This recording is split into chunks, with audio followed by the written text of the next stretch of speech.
Sveiki, aš esu prie Biliūnų dvaro, kuris yra įtrauktas į Girkalnio kultūrinį paveldą ir aš papasakosiu jums rūmų istoriją. Biliūnų dvaro rūmai buvo pastatyti apie 1427 metais, kuriuos įkūrė Bilivičių giminė.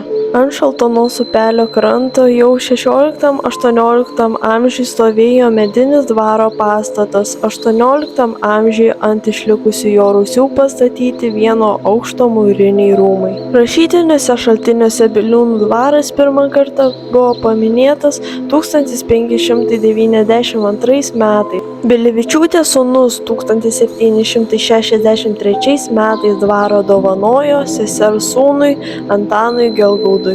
Ilgą laiką dvarą valdė Bilivičių giminė. Juozas Bilevičius dvarą paliko anūkėms Pilsudskytėms. Už dalyvavimą sukilime Pilsudskius ištrėmė į Sibirą. Tada dvarą nusipirko Jonas Drovškovskis. Vėliau dvarą paveldėjo jo sūnus Mikalojus Drovškovskis.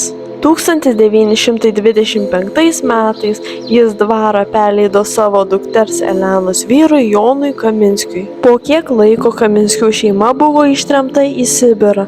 Dvare buvo įsikūrusi ligoninė. 1968–1989 metais dvaro rūmuose gyveno kelios kaimo gyventojų šeimos. Dabar dvarą prižiūri Kaminskiai.